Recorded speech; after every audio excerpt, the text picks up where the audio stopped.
So buat kalian yang ada di sini, kita mau bicara tentang youth discipleship dan kita akan dipimpin oleh Pastor Christopher Tapi Heru yang sudah ada di antara kita.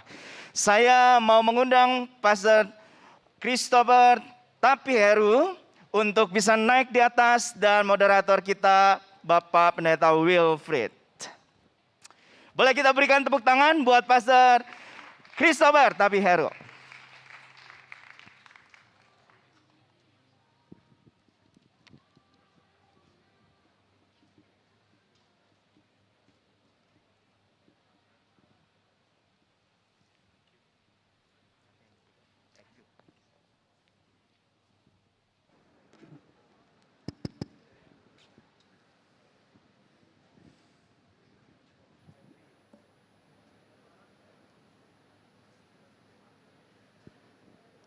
Shalom, selamat pagi rekan-rekan sekalian.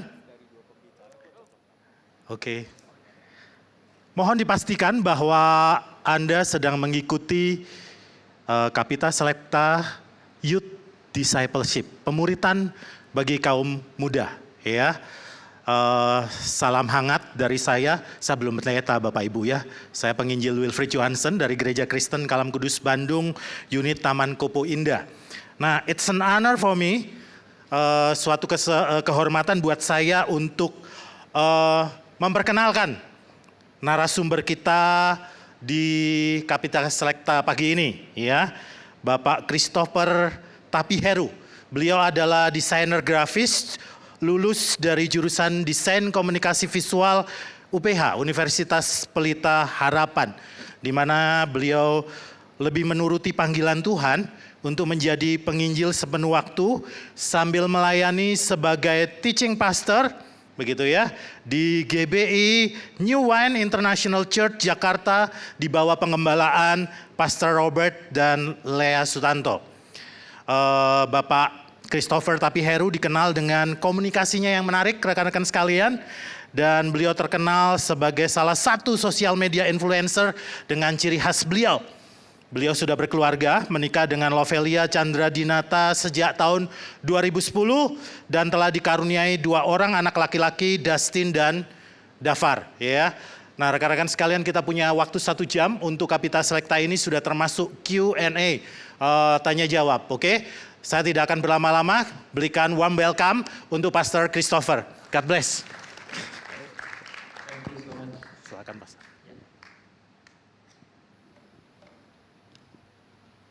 Ya, gimana?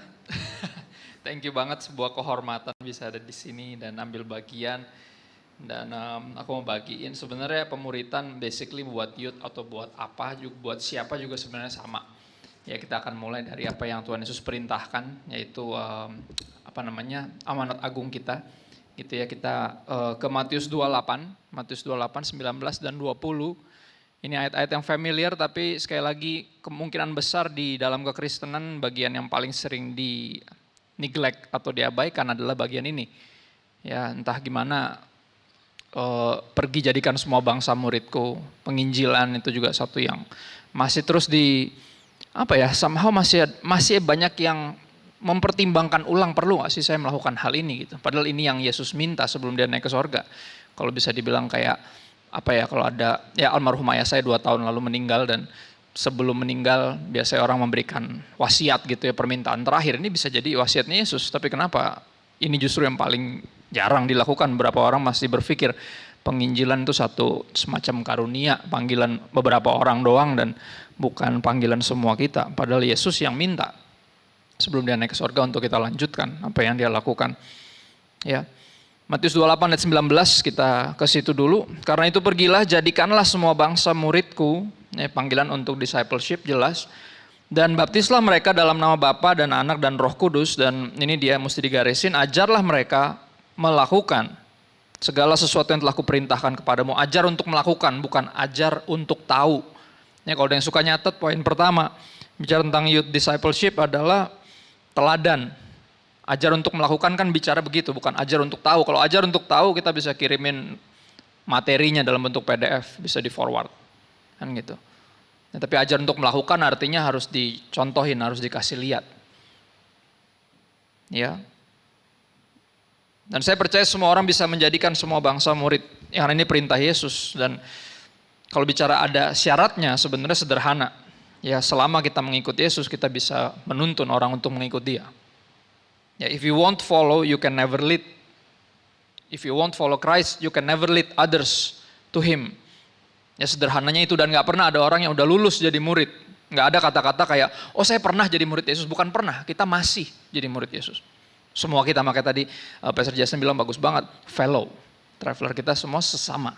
Sesama murid Kristus yang selama kita masih jadi murid, kita punya tanggung jawab dan bisa memuridkan. Ya, if you won't follow, you can never lead. Bicara tentang teladan, ajarlah mereka melakukan segala sesuatu yang telah kuperintahkan kepadamu. Nampaknya kita harus tahu segala sesuatu yang diperintahkan kepada kita. Ya kita harus mengerti bahwa semua perintah yang ada di Alkitab, khususnya apa yang Yesus katakan itu buat Anda dan saya. Itu bukan buat orang lain. Makanya salah satu disiplin pribadi saya adalah saya selalu percaya bahwa kalau saya ada di ruangan ini atau lagi mendengar firman Tuhan ini, artinya itu buat saya. Bukan buat teman saya yang gak datang. Dulu kan kita selalu gitu ya, aduh pas banget nih, kenapa sih dia gak datang kan? Kita selalu pikir buat dia, padahal enggak. Kita yang dengar berarti buat kita. Ya, buat kita. Bicara tentang teladan, itu sesuatu yang dilihat. Matius 5 ayat 14-16, Tuhan Yesus berkata, kamu adalah terang dunia. Ya, bukan jadilah terang, tapi kamulah terang. Dan ini satu hal yang saya sadari cukup belakangan.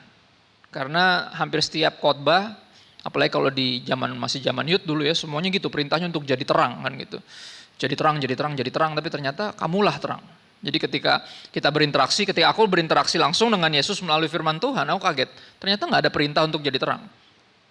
Justru ada kebenaran indah bahwa kamulah terang, bukan jadilah terang. Dan itu memerdekakan sekali.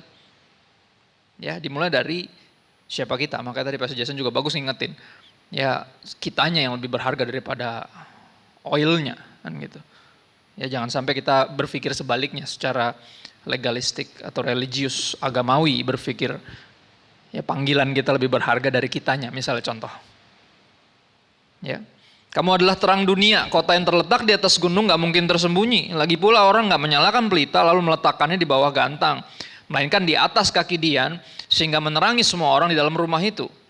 Demikianlah hendaknya terangmu bercahaya di depan orang, supaya mereka melihat perbuatanmu yang baik dan memuliakan Bapamu yang di sorga. Perintah satu-satunya di sini bukan jadi terang, tapi keluarlah dari persembunyianmu.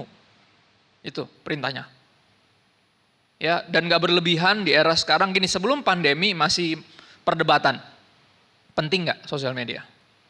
Pelayanan ini nyata atau enggak? Ya karena saya tumbuh besar bareng internet. 96 internet mulai marak di Indonesia, saya kelas 6 SD, jadi saya anggap sosial media atau internet tuh kayak budaya yang saya bertumbuh di dalamnya. Dan saya menganggap sosial media kayak bahasa. Jadi nggak bukan sesuatu yang sulit bagi saya. Karena bertumbuh bersama dengan itu dari MIRC sampai Friendster sampai Facebook sampai yang sekarang TikTok. Saya nggak ngikutin, kalau TikTok udah mulai beda. Ya saya akan dorong yang lain untuk masuk ke sana. Ya, bahkan TikTok saya pun yang ngerjain juga orang lain, akhirnya mereka ambil khotbah-khotbah saya dipotong sama dia dan saya tinggal masukin aja gitu. Karena saya nggak bisa gitu goyang-goyang sambil ngomong apa gitu, kayaknya udah mulai lewat, generasinya udah mulai ada gapnya gitu. Dan saya nggak memaksa diri saya juga masuk sana. Sekali lagi sosial media bukan pemaksaan, ini sebuah keperluan. Ya, dulu diperdebatkan bahwa ini pelayanan yang nyata atau enggak, nyata atau maya. Tapi kenyataan bahwa banyak bangunan yang mulai kosong dan banyak mall yang mulai ngemis sama gereja untuk masuk di situ. Karena tenannya pindah ke online semua. Ini kan dulu kan susah. Dulu susah kita apply. Sekarang justru kalau ketahuan kita pendeta langsung dideketin sama mall. Oh, di mall kita bisa kok. Gitu. Nggak kayak dulu. Dulu di pitching sana sini. Sekarang dimohon-mohon justru. Bisa buka gereja. Beberapa mall bahkan masih hidup gara-gara ada gerejanya. Bener, di Jakarta bahkan, tempat saya berasal. Karena ada gerejanya sama ada restoran Chinese di situ. Cuman 2 makhluk itu yang bikin mall itu berjalan. Ya. Dulu diperdebatkan, penting nggak sosial media ini pelayanan dunia maya atau dunia nyata? Saya bahkan diduga dulu ya difitnah. sama teman-teman yang sebenarnya sesama rekan pelayan menurut saya harusnya. Akun-akun satir itu rata-rata adminnya itu murid-murid almarhum papa saya di Petamburan dulu. Ini orang-orang yang STH, cuman bedanya saya enggak. Beberapa menyerang saya pas udah ngobrol, mereka akhirnya rela ngobrol, beberapa akhirnya berasal dari iri hati, ternyata. Ya bukan karena yang lain. Beberapa bahkan mengfitnah saya, menganggap saya jadi pendeta gara-gara postingan-postingan saya. Jadi saya jadi pendeta gara-gara diundang sana sini gara-gara postingan. Ya, disebutnya sebagai bully, pastorgram. Ya, pastor yang jadi pendeta gara-gara Instagram katanya. Padahal saya pastor in real life, cuman saya pakai Instagram. Sama kayak dulu teman-teman zaman dulu saya tumbuh besar di era namanya televangelis. Penginjil in real life yang pakai media televisi juga. Ya dong, sebenarnya sama, itu bukan bully. Akhirnya saya menyadari itu bukan bully, itu sebuah istilah yang dipakai disematkan karena ada di generasi ini. Mungkin nanti di generasi berikutnya beda lagi namanya. Ya. Dan dulu masih diperdebatkan, perlu apa enggak penginjilan atau penggunaan sosial media ini pilihan. Tapi habis pandemi, setelah pandemi kita tahu semua itu udah langsung jadi obrolan yang usang. Kenapa? Karena kita udah tahu ini internet itu sebuah kemestian. Nggak kebayang kalau nggak ada internet kita kemarin kebaktiannya gimana 2 tahun. Yang pas gereja nggak boleh dipakai sama sekali. Jadi udah bukan pilihan lagi, ini bukan masalah kekinian atau kekunoan. Ya, ini masalahnya kita harus ke Kanaan. Semua kita harus ke Kanaan. Yang kekinian maupun yang kekunoan, bener. Harus ke Kanaan, artinya apa? Kita mesti pakai ini. Ya, ada kata kakidian di situ. Saya percaya, sedikit banyak saya percaya, ini yang saya imani dari dulu, dari sebelum pandemi bahkan. Saya percaya sosial media itu kayak kakidian zaman sekarang. Itu tempat di mana kita keluar dari persembunyian kita dan menunjukkan ya siapa yang kita percaya. Dan kalau mau tahu tentang dia, kamu bisa hubungi saya. Kamu bisa hubungi saya. We're all about Jesus. I'm all about Jesus. And if you want to know more about Jesus, let me know. I will gladly, saya akan dengan senang hati menuntunmu. Ya, saya selalu bilang gitu di semua direct message yang saya balas. Teman-teman beberapa orang kaget ketika saya kasih tahu bahwa saya masih balesin DM saya satu-satu. Karena followernya ada 186.000. Saya balesin satu-satu. Pada kaget semua. Dan saya akan jelasin nanti kenapa saya lakukan hal itu. Ya. Karena ini sekali lagi tadi yang moderator saya memperkenalkan diri sebagai evangelis. And at the end of the day, all of us are evangelist. Semua kita. Ya, karena kita penginjil artinya kita harus menguasai tentunya budaya yang dimana kita terpanggil untuk menjangkaunya. Makanya sosial media atau internet saya sebut sebagai budaya. Sosial media itu kayak bahasa. Kita harus menguasainya karena kita punya berita. The gospel is news. Kita harus bisa berbicara bahasa mereka, memahami budaya mereka. Kalau nggak bisa nyampe gospelnya. Kita mau ngomong apa mereka nggak ngerti. Yang tadi ya Jaka Sembung naik ojek, nggak nyambung Jack. Minyaknya habis, nggak nyambung. Ya. Dan saya percaya itu sosial media adalah kakidian zaman now di mana kita keluar dari persembunyian kita. Beberapa orang dunia akan selalu berpikir kayak oh ya bagus punya agama tapi nggak harus ditampilkan atau nggak harus nggak harus. Nggak ada gunanya pelita nyalain terus tutupi pakai gayung kan bahasanya gitu.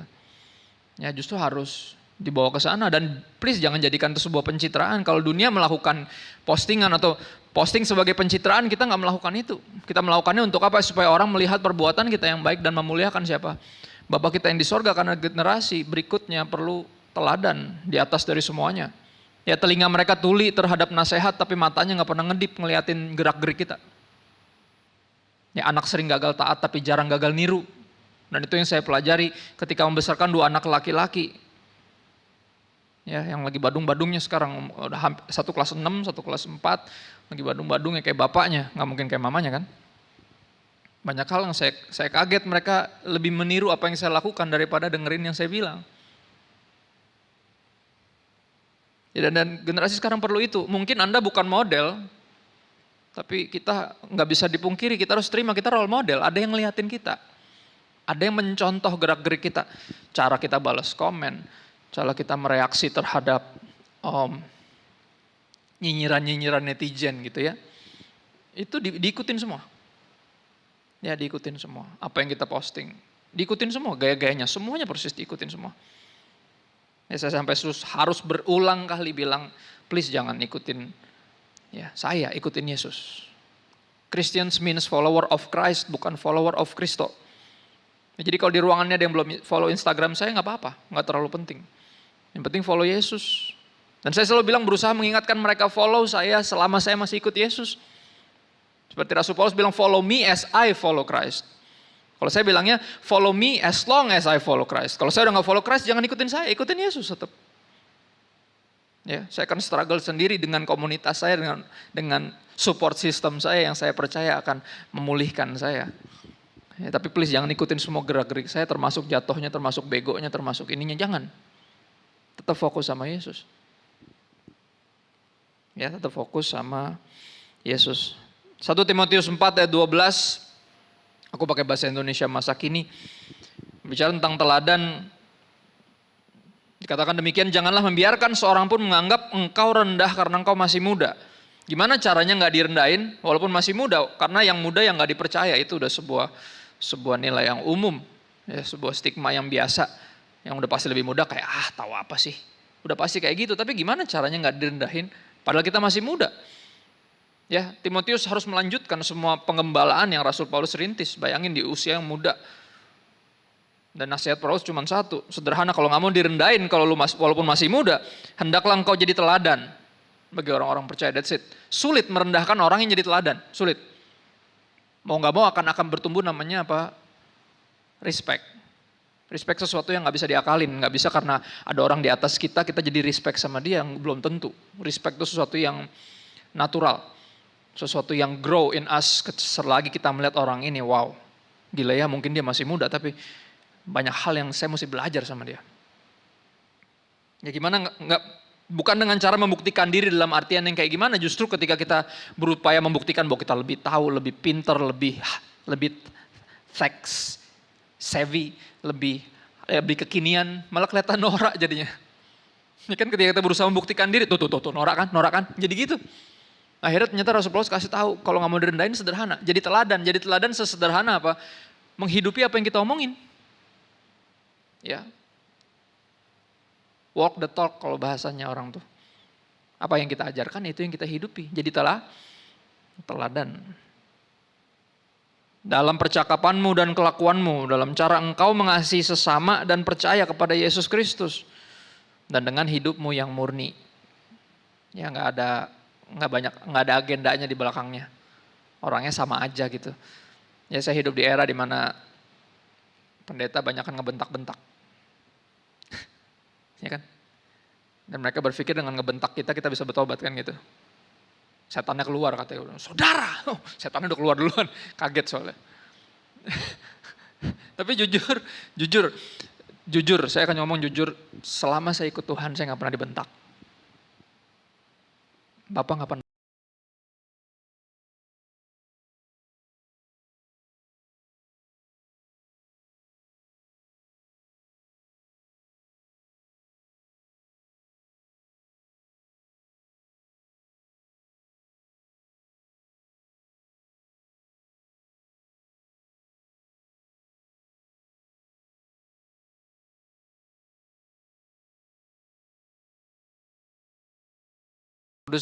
Still the small voice yang lembut tapi tegas di saat yang sama, yang kita nggak ada pilihan lain selain untuk dengerin dia gitu di tengah keributan.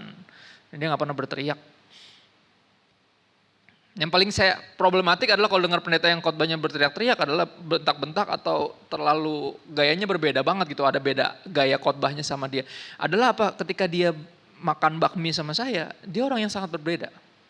Dan saya jadi bingung. Jadi yang tadi yang benar dia yang ini atau yang tadi? Kalau dia yang ini yang benar berarti yang tadi mesti gue dengerin nggak? Ngerti maksudnya?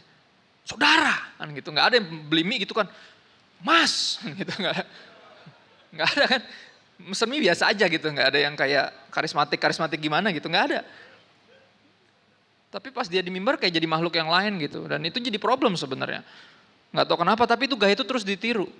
Ya dianggap efektif, semua penginjil itu kayak gini kayaknya, jadi lu mesti jadi kayak gitu. Saudara, kita nggak pernah disuruh jadi kayak siapapun kecuali jadi seperti Yesus.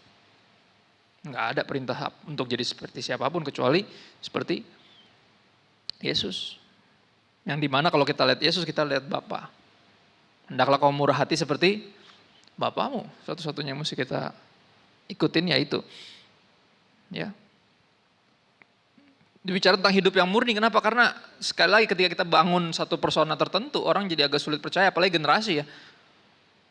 Ya makanya khotbah-khotbah yang nyambung yang seperti kayak gini, yang ngobrol aja gitu.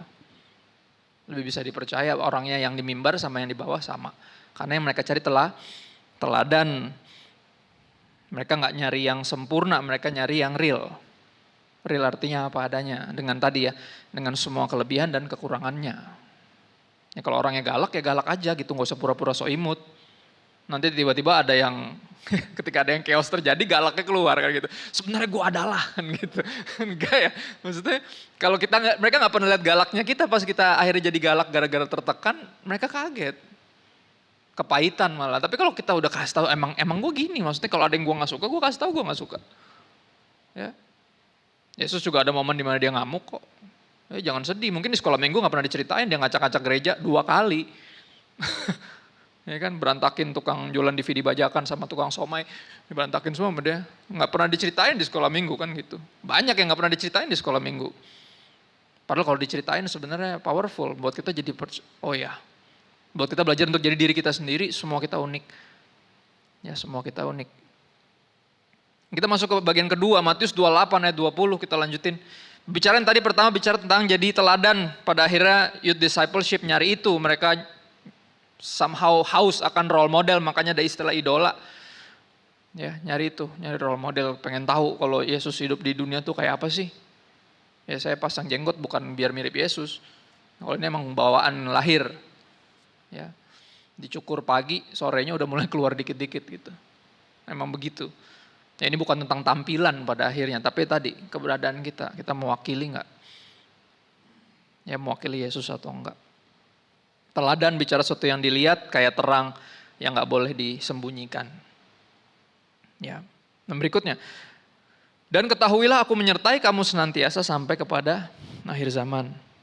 Janji terindah gitu. I will never leave nor forsake you. Tuhan pernah bicara kayak gitu sama Yosua. Dan kita tahu ini juga ternyata berlaku buat kita karena Yesus bilang, aku akan menyertai engkau sampai kesudahan zaman. Yang kedua bicara tentang kehadiran atau presence.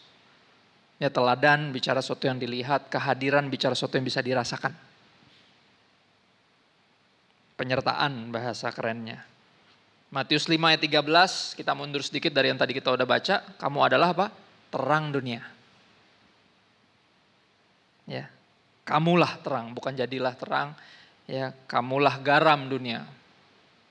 Bukan jadilah garam, kamulah garam. Jika garam itu jadi tawar dengan apa ya diasinkan, gak ada lagi gunanya selain dibuang dan diinjak orang. Ya emang garam harus emang supposed to be salty, emang harus. Makanya dunia ini pasti akan sedikit banyak kaget sama keberadaan kita. Akan sangat berbeda soalnya sama dunia ini. Pasti ada asin-asinnya, namanya juga garam, ya wajarnya begitu. Ya, ini bicara tentang apa? Kehadiran bicara sesuatu yang dirasakan. Gak bisa dirasakan dari postingan, gak bisa. Kita harus hadir di situ. Dan lucunya adalah apa? Segini, saya masuk sosial media bukan untuk jadi selebgram. Bukan biar eksis, bukan karena takut ketinggalan zaman, enggak. Saya nggak peduli, saya udah nyangkut di zaman saya sendiri. Musik saya udah nyangkut di 2000, 2003, 2005. Di situ udah nyangkut saya. Fashion saya udah nyangkut, nggak bisa kemana-mana lagi. Ya kita udah punya preference sendiri. Ya, bukan takut ketinggalan zaman. Jadi ini bukan tentang jadi keren. Ya ini tentang apa kita punya hati buat generasi. Saya bukan takut ketinggalan zaman, saya lebih takut kehilangan generasi. Itu yang saya takut. Makanya saya hadir di sosial media bukan untuk eksis, tapi untuk hadir. Makanya apa? Masih balesin satu-satu. Karena emang untuk tujuan itu saya ada di situ. Orang pada kaget, Pastor ngebalesin satu-satu? Iya. Karena apa? Ya emang tujuannya ada di situ buat itu. Kehadiran. Benar gak? Sosial media mampukan kita untuk hadir. Bahkan menjembatani dulu sebelum pandemi. Gereja kami udah menganggap bahwa sosial media ini jembatan. Semuanya. Dari yang sehari-hari kita pakai sampai yang akun-akun yang kita miliki. Itu semua jembatan dari minggu kepada minggu. Ya kan, karena gereja cuma seminggu sekali. Kalau ada komsel ya seminggu 2 kali. Tapi sosial media membuat kita bisa connected. Bisa hadir tiap waktu. Tiap hari. hampir bisa dibilang malah tiap saat. Ketika ada yang ganti postingannya, ganti bionya, kita bisa tahu, oh lagi kenapa nih dia, tiba-tiba WA-nya fotonya hitam semua. Oh berarti ada yang kenapa nih kan gitu. Kita bisa dengan peduli tanya, what happened? Kenapa gitu. Dan tujuannya buat itu kan, bukan buat kepoin orang, stalking kayak freak. Bukan gitu. Kita nggak stalking, kita hadir. Kita hadir seperti yang Yesus janjikan pada akhirnya pemuritan adalah tentang menjadi seperti Kristus. Dan melakukan itu, disciple cycles, kita memperkenalkan orang kepada Kristus dengan harapan dia bisa menjadi seperti Kristus dan dia melakukan hal yang sama kepada orang-orang yang dia punya pengaruh atasnya. Semua kita punya sphere of influence. Ya banyak orang-orang yang gak bisa saya jangkau, yang cuman bisa kamu yang jangkau. Makanya saya suka paling sewot kalau dia bilang kayak, Pastor gue pengen kenalin lu sama temen gue. Kenapa gue bilang? Iya soalnya kalau pastor yang ngomong kayak dia bisa salah. Lu, dia dengerin lu kan lu temennya. Ya, enggak usah kenalin gue ke siapa, gak perlu. Elunya yang harus segitu diubahkan sampai lu bisa ngomong sama dia karena yang dia dengar sebenarnya lu bukan gue. Dia gak tahu siapa gue. Ya. Garam bicara kehadiran. Dirasakan, dia justru baru berasa ketika udah gak kelihatan. Sebaliknya sama terang. Ya kan, garam ketika bentuknya masih balok, masih dibawa pakai sepeda tuh. Jualan garam, pakai sepeda ontel. Justru gak ada fungsinya. Fungsinya buat apa? Ganjelan pintu. Ya kan, cuma ketika dia udah masuk di masakan, masuk di tanah sebagai pupuk, baru mulai ada efeknya. Justru ketika dia gak kelihatan malah justru ada efeknya. Sebenarnya gini, kehadiran di sosial media gak ada yang tahu. Orang pikirnya saya cuma di situ buat popularitas. Gak ada yang tahu kan saya balesin DM-nya satu-satu. Saudara, 186.000 jemaat itu banyak loh. Dan saya rasa gak ada gembala yang segitu care-nya sama 186.000-nya jemaatnya. Bener gak? Ngebayanginnya aja asam lambung saya naik sejujurnya. Makanya saya gak pernah ngebayangin, saya jalanin aja. Ya, mati muda deh, saya jalanin aja. Karena emang adanya di situ, hadir di sana untuk itu. Kalau nggak buat apa? Buat eksis. Enggak kan? Kita kan nggak kebawa sama arus dunia ini yang emang pengen tampil, melakukan apapun untuk viral. Enggak, kita nggak lakukan itu. Makanya beberapa orang bertanya sama saya, Pastor kenapa nggak jadi content creator? Karena kalau jadi content creator sekaligus jadi pendeta, kita harus terus bikin gimmick. Biar terus di atas. Makanya beberapa pendeta saya perhatiin, bikin gimmick terus. Kenapa? Karena emang itu, culture-nya. Kalau jadi content creator harus mikirin gimmicknya.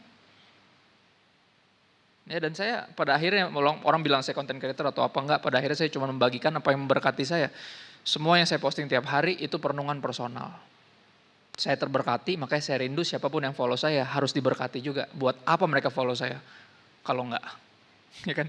Kalau enggak untuk bisa diberkati juga sama apa yang saya dapat. Bukan pertanyaannya bukan berapa banyak followersnya, tapi berapa kita mau bawa mereka kemana atau ke siapa lebih tepatnya. Ke Yesus atau ke kita. Jadi gak ada yang tahu, saya balasin satu-satu. Tujuannya apa? Hadir, presence, memberikan rasa. Rasa itu hanya bisa dirasakan ketika hadir. Ya, melakukan mungkin sekali lagi hal-hal yang mungkin ngagetin buat orang, kok pendeta nongkrongnya di sini, kok pendeta datangnya ke acara begitu, kok pendeta, ya di situ soalnya ada orang-orang yang saya pengen hadir dalam hidup mereka. Ya balik dari Jogja waktu itu, ya bicara di seminar penginjilan untuk mengutus anak-anak yang dilatih, disekolahkan untuk jadi penginjil ke daerah. Balik-balik saya pulang sampai Jakarta, udah agak sore saya masih bela-belain datang ke konser, 3 band. Ya kenapa? Karena masing-masing di band itu ada orang-orang yang saya disciple. Saya pengen hadir karena bagi seorang seniman penghargaan paling tinggi adalah ketika kita menikmati apa yang mereka suguhkan kan gitu. Mau DJ kayak, mau anak band kayak, mau apapun itu. Kita hadir di sana. Tapi kan orang kalau lihat, ih pendeta kok nongkrongnya di... Saudara pada akhirnya gini kita ini apa sih? This is what menyebalkan tentang church culture at large. Ketika kita berbicara tentang Kristus, orang tepuk tangan. Ketika kita hidup seperti Kristus, jadi friends of sinners, orang mulai nyinyir. Benar gak? Aneh. Ya, Ketika kita hidup seperti Yesus jadi friends of sinners, orang mulai nyinyir, mulai meragukan, mulai ngejauhin kita. Tapi saya nggak peduli, pada akhirnya kita dipanggil untuk itu. Ya, Christ on earth yang orang bisa lihat seperti apa sih Kristus. Kita meneladani dan juga hadir seperti Kristus hadir. Dan sekali lagi sosial media ngebantu kita untuk terus hadir dalam hidup seseorang.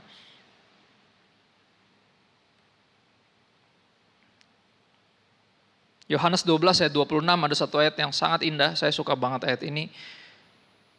Karena membuat saya berusaha untuk hadir dimanapun termasuk sosial media. Ini salah satu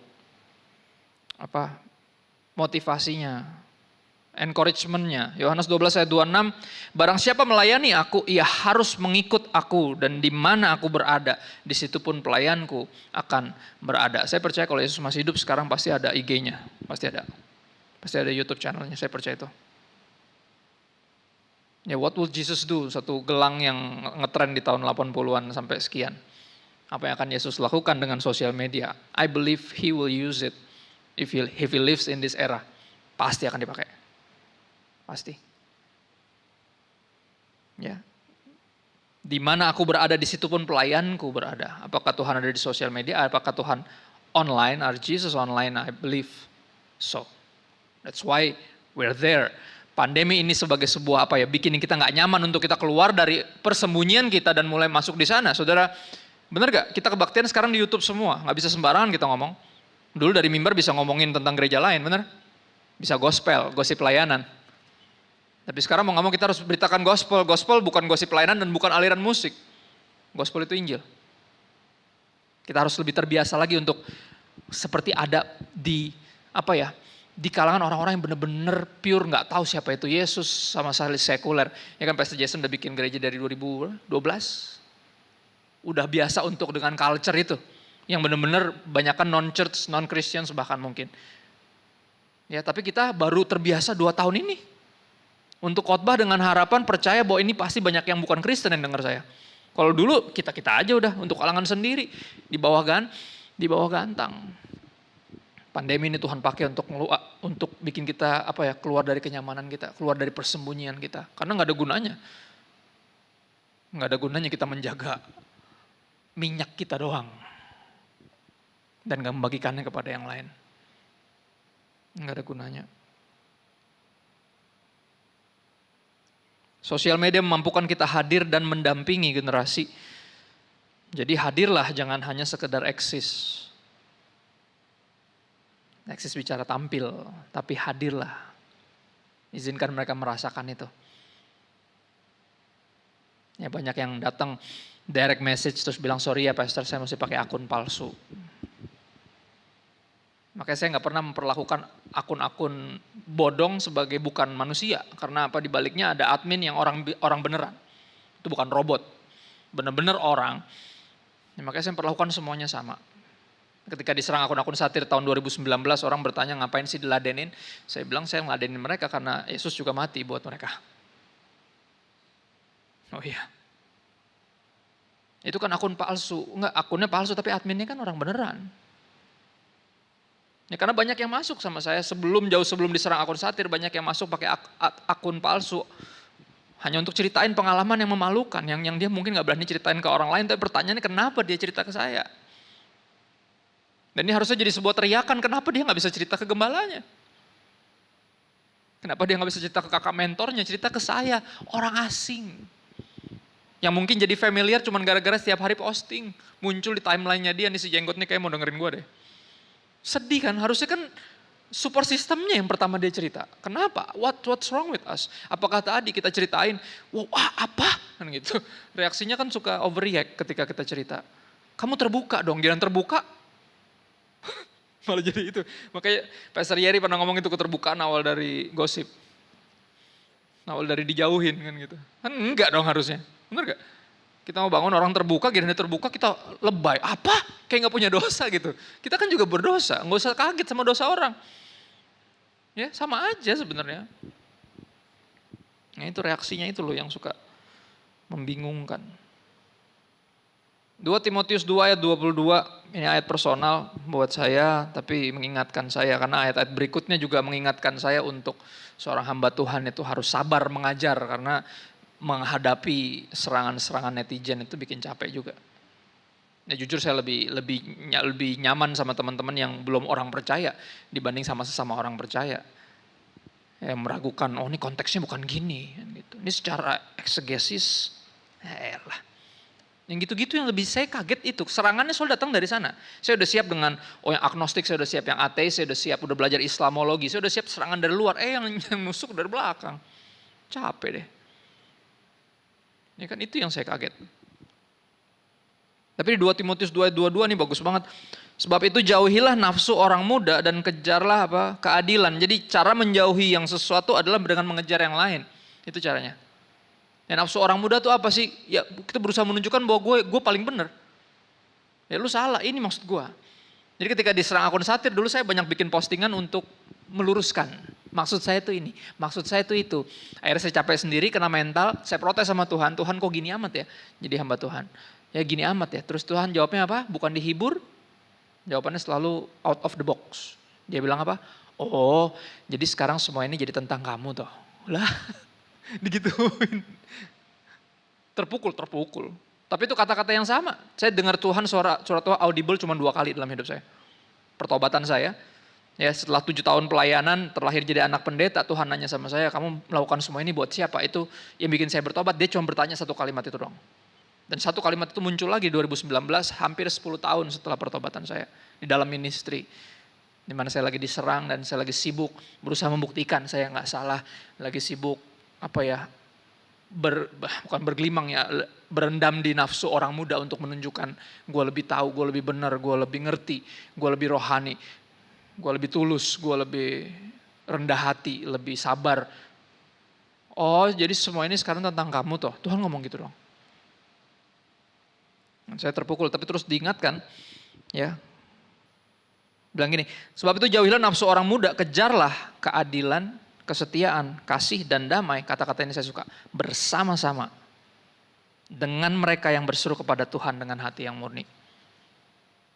Ya nggak tahu saya ngomong kepada siapa nih, mungkin ada yang memerlukan ini, berapa dari kita terlalu memandang orang-orang yang mungkin lebih senior dari kita sebagai seorang yang harus diandalkan dan akhirnya kita membangun kekecewaan nanti ketika mereka jatuh. Salah siapa? Ya salah kita sendiri, bukan salah mereka. Mereka manusia biasa. Kita yang salah. Padahal Tuhan udah bilang terkutuk orang yang mengandalkan manusia, mengandalkan kekuatannya sendiri dan hatinya menjauh dari Tuhan. Siapa yang suruh? Kita look up to them dalam artian kita menuntut mereka jadi Mesias. Kita yang buat sendiri, kita yang bikin masalah buat diri kita sendiri. Ya. Dan itu kerap kali itu yang kita lihat. Kita lihat orang-orang yang bermasalah dalam gereja dan kita pikir kayak, apaan sih gereja kan gitu. Sama aja semuanya. At the end of the day, ini kita harusnya fokus kepada siapa? Kepada mereka yang masih berseru kepada Tuhan dengan hati yang murni. Bukan fokus kepada yang motifnya aneh-aneh itu. Bukan bagian kita. Itu proses perjalanan mereka sama Tuhan. Kalau punya akses kita tegur. Kalau udah gak mau ditegur kita doakan, that's it. Ya. Kejarlah bersama-sama dengan mereka yang berseru. Artinya apa? Mendampingi, pendampingan. Pelayanan yang kurang populer, orang pengennya jadi pemimpin, bukan pendamping. Ya kan? Benar gak? Banyak kan mau jadi pemimpin karena kelihatan, padahal leadership is lonely. Jarang ada yang mau jadi pendamping, padahal pendampingan itu justru pelayanan yang dibutuhkan generasi. Speak their language and walk their streets at the end of the day. Sekali lagi, bukan mengglorifikasi sosial media dan internet. Tapi itulah. Sosial media adalah bahasa, internet adalah streets that they walk on. Mereka ada di situ 24/7. Bisa jadi kalau diundang datang nggak bisa. Tapi kemarin pas panjang 2 tahun zoom, datang terus. Bener, karena cuma sejauh jempol. Ya kan kenyataan bahwa gini, ini info aja, semua akun sosial media Kristen, itu followernya gak pernah sedikit. Artinya ketertarikan sebenarnya besar. Sebenarnya besar. Tapi nampaknya gak tahu, somehow follow up-nya kurang. Atau penggunaannya masih seputar itu aja. Dianggapnya sebagai jumlah, bukan personal satu-satu. Padahal kita memuridkan itu one soul at a time, 1 jiwa di setiap waktu. Yang terakhir aku tutup dengan ini, Yehezkiel 37 ayat 1-14. Pelayanan youth atau youth discipleship khususnya rasanya akan seperti itu. Saudara pernah khotbah di depan teens? Pernah ditinggalin main PUBG? Lagi khotbah? Pernah? Yang terjadi adalah ketika mereka mulai pegang handphone yang miring, itu bukan nyata khotbah. Itu main game. Ya, saya pernah ditinggalin. Saya pernah. Di Semarang pernah, di Bandung pernah, hampir tiap kota pernah ditinggalin main game. Ya, marah nggak? Ya nggak usah, ngapain? Saya terus berbicara aja. Kenapa? Karena itu pertanyaan Tuhan Yesus kepada Yehezkiel. Kira-kira tulang-tulang ini bisa hidup lagi nggak? Dan dia tahu itu pertanyaan retoris. Apa yang nggak bisa buat Tuhan? Benar nggak? Dia tahu, makanya dia jawab dengan jujur. Ya, lu tahu udah jawabannya kan gitu. Tapi apa dia ngeliat sebagai tulang-tulang kering, tapi Tuhan melihatnya berbeda. Ya rasanya seperti gitu, kita kayak khotbah kepada orang-orang yang gak mau dengerin kita. Tapi apa? Keep on, preach the word, keep on. Tetap aja muridkan, tetap aja tabur, tetap aja firman. Dengan bahasa yang bisa mungkin dimengerti mereka. Jangan sampai dia gak mau dengerin gara-gara gak nyambung bahasanya. Kalau emang kontennya mereka belum tertarik, sama juga, kita juga dulu gitu kok. Ini zaman kita sekolah dulu ada yang khotbah di chapel juga kita gak dengerin kok, kita sibuk sendiri. Kayak gak pernah muda aja, benar ya? Artinya apa? Udah tabur aja, speak life. Karena itu yang Tuhan perintahkan kepada Yehezkiel. Bernubuatlah, perintahkan kehidupan dari 4. Dan itu Tuhan yang kerjakan sendiri. Ya, jadi jangan ngerasa ngeliat kayak, kayaknya gak ada gunanya. Nggak ada yang ditabur yang sia-sia. Nggak ada. Ya mungkin bahkan bukan di kehidupan ini kita lihat efeknya, tapi pasti di kemudian hari buat mereka. Speak on, speak life, keep on, discipling them. Ya banyak yang gak peduli ketika ketemu kayak gini kayaknya cuek, tapi nanti pas sudah kita tinggal tidur dia DM tiba-tiba. Pastor tadi sebenarnya gue mau nanya. Dalam hati gue kenapa gak nanya tadi? Sekarang gue udah tinggal tidur baru nanya kan gitu. Itu pendampingan. Ya kita harus siap tidurnya kurang-kurang tidur berarti. Puji Tuhan saya anak desain grafis, dari dulu emang biasa kurang tidur. Jadi Tuhan mempersiapkan untuk pelayanan generasi, karena pelayanan generasi pasti kurang tidur. Udah pasti. Karena mereka sekali lagi kayaknya cuek di depan kita, tapi ntar sembunyi-sembunyi kayak Nikodemus. Benar gak? Kayak gitu. Sembunyi-sembunyi baru ngobrol. Satu lagi terakhir, you don't have to be perfect, you just need to be prepared at the end of the day. Kita bukan yang paling tahu, tapi kita harus at least tahu apa yang lagi mereka obrolin. Sekarang kita hidup di era paling kompleks. Zaman dulu anak saya, di umur anak saya masih main polisi maling sama tak umpet. Sekarang dia udah ngomongin gender fluidity dan somehow. Kita mesti at least ngerti. We need to be prepared untuk pertanyaan-pertanyaan itu. You don't have to be perfect, paling tahu, tapi kita mesti kulik satu-satu. Ngerti at least apa yang mereka lagi obrolin, apa yang mereka lagi hadapi, karena struggle-nya sangat berbeda. Tiap generasi punya struggle-nya sendiri, dan we need to have heart untuk peduli sama struggle itu. That's the only qualification buat youth discipleship. Buat saya cuma 2 tadi, teladan sama kehadiran. Dan puji Tuhannya dua-duanya kita dikasih tools-nya. Ya Tuhan berkarya sepanjang sejarah, sampai kita hidup di era di mana ada sosial media yang kita bisa pakai itu. Manfaatin sungguh-sungguh. Ya, untuk tujuan tentunya penginjilan. At the end of the day, all of us are evangelists. Semua kita penginjil. Dan kita lagi ikuti jejak the greatest evangelist, Jesus. Itu sih paling, thank you.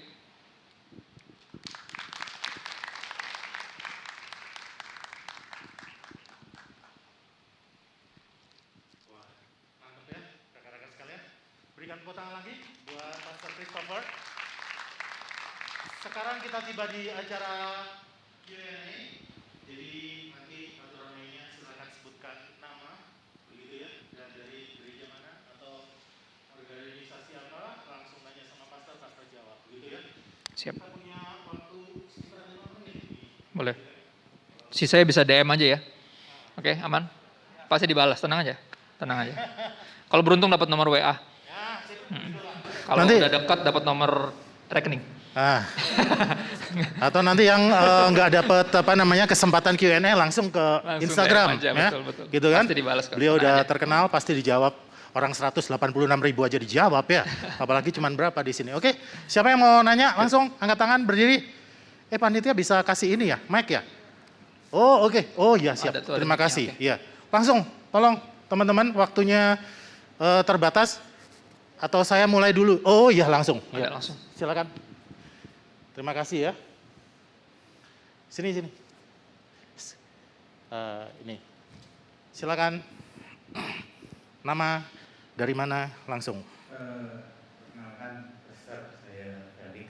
Felix ya. Saya dari DKIM Rentong, Belgium Bajem Majesty. Saya cukup lama jadi follower. Ya. Pastor Christopher. Yang mau jadi pertanyaan saya adalah sempat berbicara mengenai tusukan-tusukan dari belakang Ya. yang pernah dialami di 2019. Apakah itu menjadi maksudnya jadi pastor meredup atau pernah kehilangan semangat untuk itu? Dan pertanyaan kedua adalah mengenai tampilan. Tidak semua menganggap tampilan seperti ini itu hal yang lumrah. Tapi saya rasa ada mungkin ada sesuatu yang message yang pastor mau sampaikan melalui tampilan. Apakah bisa jelaskan mengenai Oke. kenapa seperti Ya, itu? pertama tentang serangan dari dalam. Ketika mengalami itu apakah kaget? Pastinya kaget, dan bete pastinya bete. Tapi saya akhirnya menyadari, waktu itu sharing sama ayah saya juga, dia bilang ketika kita ngalamin apa yang Yesus alamin, arti kita lagi mengalami namanya Christ experience, mengalami apa yang Kristus alami. Kristus ingat diserang justru sama orang-orang terdekatnya sendiri. Ya, yang meragukan dia adalah adik-adiknya, bahkan mamanya pernah bilang kayaknya udah mulai kegila deh. Orang tuanya sendiri yang bilang. Ya kan, terus dihianatin sama muridnya sendiri, ditinggalin sama murid-muridnya sendiri. Ya, yang jual Yesus akhirnya Yudas. Dan akhirnya kita pas lagi ngalamin gitu justru lagi di jalur yang benar kata papa, karena pasti akan ngalamin itu. Justru serangan dari dalam bukan dari luar. Kan gitu. Yang dari luar malah penasaran, yang dari dalam malah nyerang. Dan itu yang pertama. Yang kedua tampilan gini, saya cuman pada akhirnya bukan berusaha jadi kekinian, karena kalau bicara tren berubah terus. Ya, saya berusaha untuk jadi diri saya sendiri. Yang Anda lihat sekarang ini diri saya. Ya, biasanya lebih kudus lagi. Celana-celana bolong tuh, itu celana kudus. Kenapa? Karena itu kebanyakan berdoa sebenarnya. Makanya dia robek karena banyak berlutut. Itu celana kudus sebenarnya. Celana ini celana pelayanan. Ya. Jadi tampilan saya yang message yang saya coba sampaikan adalah ini yang kami sampaikan juga di gereja. Di gereja jadi gini, kita itu dibebasin pakai apa aja asal pakai baju. Dan selalu dengan sengaja gini, ada waktu di mana saya pakai rapih, tiba-tiba minggu depan yang khotbah siapa, yang biasanya pakai rapih dia pakai kasual. Nanti diputar lagi. Gian saya yang biasanya kasual tiba-tiba pakai rapih atau kebalik. Jadi kenapa dibikin kayak gitu? Untuk kasih sinyal sederhana, everyone is welcome.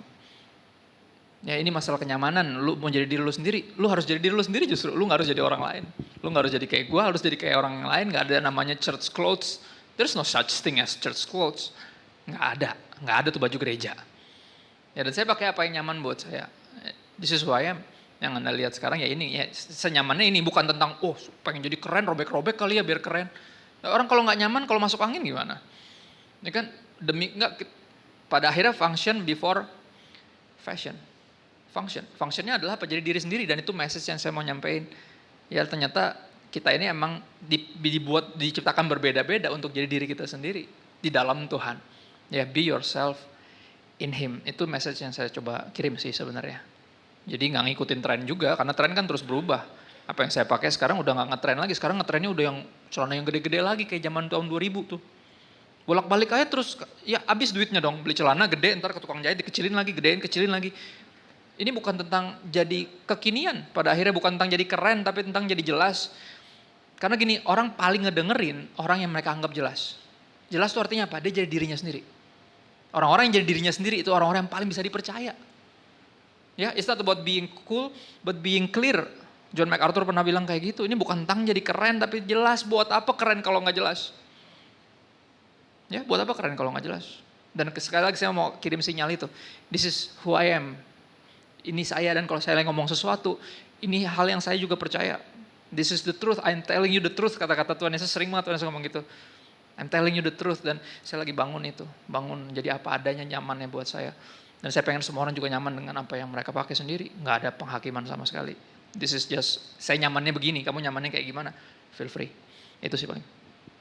Ya. Makasih. Yang lain? Oke, silakan. Panitia nih kayaknya, oh enggak ya? Bener ya? Yang kenceng. Ya, Halo, nama saya Albert. Saya dari Albert. GBI PIP. Ya. Oh gitu, Jadi disensor. saya kan Oh masih gitu. muda gitu, masih kecil lah maksudnya. Saya mau nanya, jadi biasanya kan gereja suka ngomong, ayo ajak teman-teman kalian buat ibadah bareng, bla bla bla bla bla gitu, ajak ibadah untuk mengenal Tuhan. Iya. Nah, jadi saya pernah 2 kali nih ngajak teman saya. Yang pertama itu beda agama, ajak ke gereja. Nah, tapi pas pulangnya saya dipanggil, Albert, kamu sini. Kenapa kamu bawa kayak gitu, Cenah? Kan apa ya? Dia beda agama. Saya tuh bingung. Oh, berarti saya salah ya? Terus yang kedua, nah emang pagi-pagi kan biasalah namanya anak muda, teman saya pagi-pagi sebelum gereja tuh ngerokok dulu di depan gereja. Oke. Di depan pendetanya sih ada Korban pendeta saya bakaran. juga. Ya. Terus teh, nah udah kan selesai ibadah saya dipanggil lagi. Saya tuh udah tahu, wah pasti ini gara-gara teman saya ngerokok. Abet, kenapa kamu bawa teman kamu yang ngerokok segala bla bla bla bla bla. Jadi saya mikir, cenah disuruh bawa murid baru untuk mengenal Tuhan. Jadi yang bener tuh apa ya yang salah tuh siapa gitu? Antara sayanya yang salah tuh pendetanya. Kalau emang saya yang salah, saya harus bagaimana? Kalau saya benar, saya harus bagaimana? Itu saja, terima kasih. Ya, yang salah sih dia ya udah pasti ya. Maksudnya kan dia suruh kita bawa temen. Nah kita bawa temen kenapa dia nggak siap kan gitu. Ya kan teman kita kan aneh-aneh. Ya nggak, teman kita aneh-aneh semua. Termasuk saya juga aneh. Saya dulu sempat awal-awal pelayanan saya bingung kenapa sih Tuhan tuh bawa ketemuin saya sama orang yang aneh-aneh gitu. Kata Tuhan ya lu kan juga aneh. Cuman orang aneh yang bisa dimengerti sama orang-orang aneh kan gitu. Nah, jadi yang kita berpikir kita nggak aneh, teman kita yang aneh. Semua kita aneh. Nah, yang aneh adalah pendetanya nggak menyadari bahwa dia juga aneh. Jadi kenapa dia kaget? Kan orang-orang biasa. Bukankah itu yang dia pengen bawa teman-teman kita dengan segala kemungkinannya? Dia pakai baju ini, mungkin dia pakai rok tadi, pada dia laki-laki. I don't know. Kaget-kaget, kita harus terbiasa dengan itu. Dan Yesus nggak pernah alergi dengan itu. Bahkan dia disebut friend of sinners. Dia nggak pernah takut. Jadi kamu kalau terus digituin nggak apa-apa, biarin. Biar kayak Yesus. Yesus juga gitu kok. Kalau dia orang kudus, mesti dia tahu perempuan macam apa yang lagi cuci kakinya. Mesti digituin biasa. Itu namanya, almarhum papaku bilang Christ experience. Mengalami yang Kristus alami. It's okay. It's okay. Keep on doing that. Keep on doing it. Itu yang Tuhan pengen. Itu bahkan yang gembalamu pengen sebenarnya. Cuman somehow dia kaget-kaget aja kenapa yang kayak gini lu bawa ke gereja. Justru yang kayak gini yang mesti ke gereja. Ya dong. Ya kan gereja kan justru tempat buat itu. Ya itu bagus kalau teman lu doang ngerokok. Nah teman gue pelayanan ngerokok. Rata-rata ngerokok malah. Apa kabar udah biasa. Kita udah karena nggak mempengaruhi keselamatan juga. Itu wisdom issue bukan sin issue. At the end of the day semua orang punya itu. Ya yang ngomongin tentang rokok juga gak bisa berhenti makan babi kok.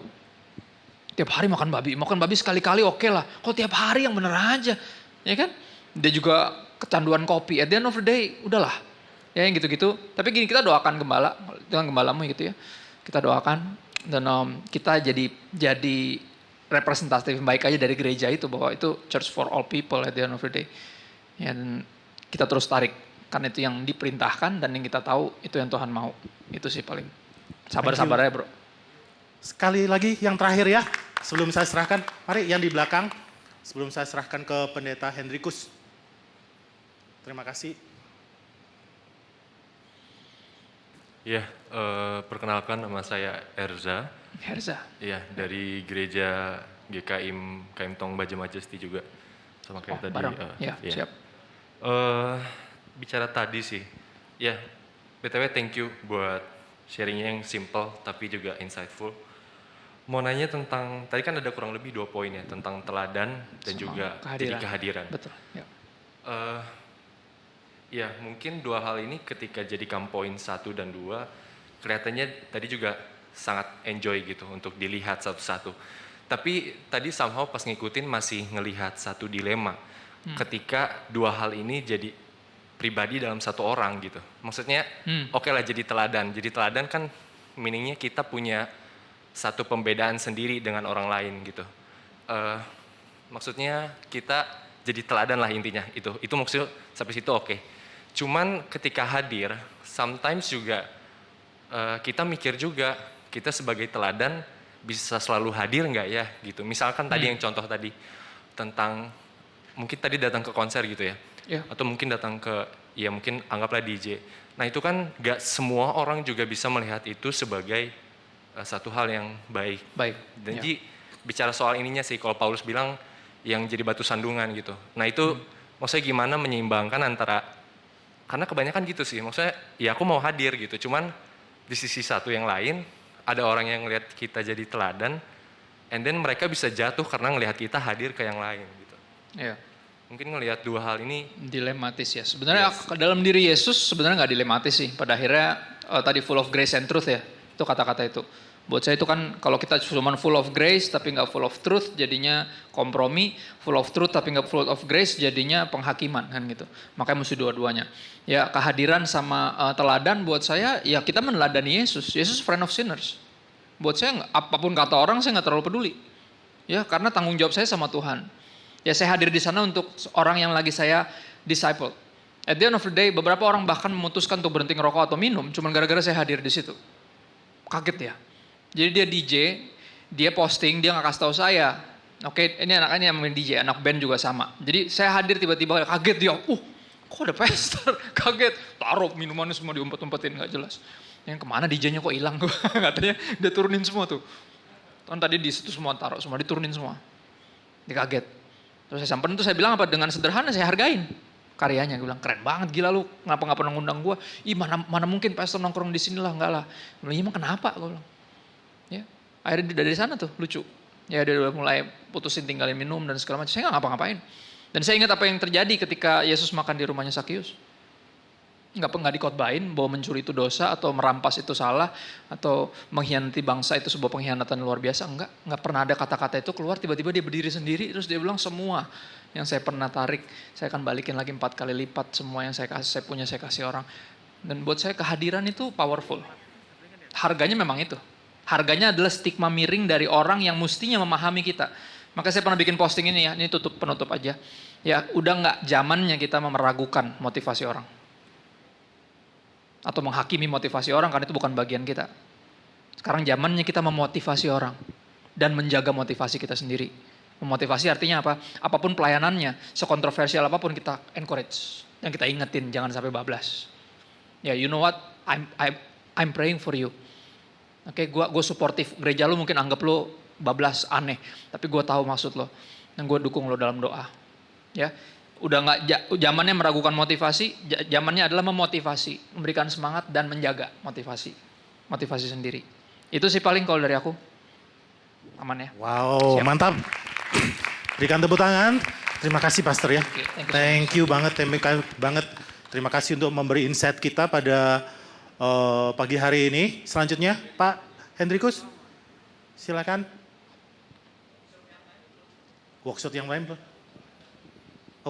Masih boleh ada pertanyaan lagi? Oh, satu lagi. Maaf, Pastor. Kembali lagi, Pastor. Siap. Naik turun. Siapa lagi? Ada yang nanya? Tadi pertanyaannya saya mau nanya. Oh, ada, silakan. Oke. Ya, maaf, Pastor. Wah, ini susah biasanya WL-nya tadi kan. Gawat nih. Ya agak berat sih ya, Pastor. Cuman penasaran aja karena experience kan. Ya, Saya kan banyak mentorin anak muda. Oke. Terus saya lihat tuh generasi sekarang tuh yang sekarang anak mudanya tuh lebih gampang trauma ya. Maksudnya punya, walaupun masih kecil gitu, masih remaja tuh ada trauma-trauma tersendiri lah. Mungkin dari orang tua, mungkin kisah di sekolah waktu SD atau SMP dibully dan sebagainya lah, seperti itu. Nah, yang sulit itu buat saya waktu mentoring itu adalah mereka itu semua di dalam mereka gitu. Tapi nggak diceritain. ya, dan mereka tuh justru nggak, maksudnya output yang dilihat tuh mereka tuh anak-anak baik gitu. Oke, ngerti. Yang rajin pelayanan, baik. Iya. Cuman masa lalu mereka tuh setelah mereka cerita banyak sama saya tuh ya ternyata kelam Kaget. juga gitu. Betul ya. Penuh traumatis juga. Ya. Nah itu jujur buat saya kesulitan karena buat saya merasa apa yang mereka berikan buat orang lain itu sebenarnya baik gitu. Dalam pelayanan mereka, dalam mereka mengasihi, cuman ya gitu, saya tetap merasa bahwa dalam diri mereka ada hal-hal yang salah gitu sebenarnya kan, karena trauma-trauma itu di satu titik tertentu pasti akan mengikat mereka dan menarik mereka untuk nggak bisa terbang lebih jauh gitu, bareng sama Tuhan. Nah, kira-kira ada tips nggak dari Pastor sendiri untuk kita bisa apa ya, ya mungkin dilemanya mirip lah ya sama teman-teman kalau yang mentoring anak youth gitu, kira-kira gimana caranya supaya mereka tuh kita bisa beresin itu gitu. Ada tipsnya kira-kira ya? Tipsnya ya kalau mereka terbuka ceritain sebenarnya lebih enak ya. Terus aku selalu bilang kayak, kalau lu belum nyaman buat pelayanan, lu nggak usah push diri lu untuk jadi orang lain di pelayanan karena nggak ada fungsinya juga gitu. Maksudnya kalau emang perlu waktu untuk ngurusin traumanya itu ya kita urusin trauma lu dulu gitu. Ya kan bukan ngurusin yang lain. Yohanes 4 ya, perempuan Samaria itu. Yesus kan langsung tembak tuh, panggil suamimu ke sini. Dia bilang gue nggak punya suami. Ya, oh ya emang benar, lu udah pernah 5 kali berhubungan yang terakhir juga bukan suami lu. Itu langsung isunya disikat. Dia nggak langsung disuruh dipanggil ngapain.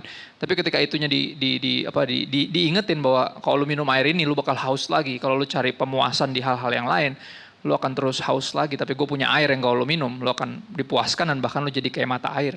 Kan gitu. Kalau gue akan selalu kalau ngadepin yang gini, gue akan tekan di situ terus. Maksudnya gue akan lebih fokus di situnya dulu. Gue gak akan suruh dia pelayanan dulu. Kadang masalah pelayanannya jadi karena gak enak sama gue. Udah lama ikut pastor, udah dimuridin berapa lama, gue pelayanan lah gak enak loh. Jangan sampai pelayanan karena gak enak. Aku selalu bilang gitu, bahkan lu datang aja jangan sampai karena gak enak. Kalau lu kayak gak bisa datang, gak usah datang. Benar. Jadi dari sana, penerimaan itu penting. Kalau dia udah ceritain apalagi, itu kan berarti ada kepercayaan. Dia gak cerita itu ke semua orang. Dan kita yang ngerti itu harus benar-benar bimbing dia. Sebisa mungkin kita, if he needs help, ya mungkin psikolog atau psikiater, no problem. Kita akan cariin, kita dampingin. Ya bukan cuma kenalin, kita dampingin sungguh-sungguh. Kita cari yang sesama anak Tuhan juga. Banyak anak Tuhan dan juga psikolog sama psikiater. Dan makin kesini salah satu isunya adalah mental health issue yang dulu nggak pernah diobrolin. Dulu cuma jadi trauma sendiri, sekarang orang lebih terbuka. Mungkin dari dulu sebenarnya kayak gitu, cuman nggak pada terbuka aja. Jadi ya sebagai pendamping generasi harus siap dengan semua itu. Pada akhirnya nggak kebayang ya jadi Tuhan ya, dengan curhatan miliaran orang sepanjang sejarah ya. Dan Tuhan bisa sabar dengan semua itu dan kita ada di situ sebenarnya buat itu. Ya kita selalu bilang kayak apapun yang lo alamin, gue mungkin nggak ngerti, gue nggak ngalamin, tapi I will be there for you. I always be here for you. Pokoknya kalau ada apa kabarin gue, ya gue akan selalu sebisa mungkin hadir. Itu aja sih paling. Biasanya luka itu trauma itu sembuhnya karena itu sebenarnya, karena ada yang secara intens mendampingi. Tadi bagus banget apa yang dibagiin sama brother juga ya, Marcel tadi ya. Tadi bagus banget. Dan dari ratusan teman tinggal 5 yang tiap hari datang ke rumah cuma main catur, nemenin main capsa. Sahabat sejati menaruh kasih setiap waktu dan jadi saudara dalam kesukaran. Buat aku kalau udah kayak gini ya jadilah saudaranya dia dalam kesukaran. Ketika yang lain pas tahu ceritanya mungkin mundur, kita malah justru merapat karena tahu ceritanya, karena tahu kisahnya. Itu sih paling kalau dari aku. Baik, terima kasih. Ini pertanyaan terakhir Pak. Ya. Ini untuk outfit of the day itu beli di mana gitu Pak? Ini pertanyaan gak mutu ya. Coba balik Pastor. Oh, ya. Tulisannya Sola Scriptura, keren ya. Kepingin punya juga Pastor. Pastor masih punya 2 nggak? Saya boleh minta 1. Ini custom sebenarnya. Ini custom ya. Ini jaketnya mantap. Kita kosong. pakai kayak gini lah. Pastor Henny Kurs keren banget loh. Khotbah hari Minggu. Oke. Beli di mana Pak? Beli di mana Pak? Kita buat. Ini jaketnya kosong. Oke. Ini dari kaos. Ini kayak kaos potong. Tempel. Oke. Ini ya dari topi potong. Terus ini ada bird-nya ini apa ini Pastor? Ini mana Bert? Ini bird. Oh ini Simpson. Oh itu dari anaknya mungkin ya dipasangin di situ. Bert Simpson kan. Bert Simpson. Saya beda di era itu kan. Oh oke. Dia kan ciri-ciri anak nakal. Sebenarnya saya nakal. Sip. Dulunya. Iya. Jadi ini cuma pengingat doang. Mantep. Terus ada Indonesia. Oh ya ini dari jaketnya kalau ini. Dari jaketnya. Jaketnya ini memang buatan Keren lokal. banget. Berikan tepuk tangan untuk Pastor Christopher. Thank you. Oke. Pastor Thank you, Henny Kurs. brother. Thank you.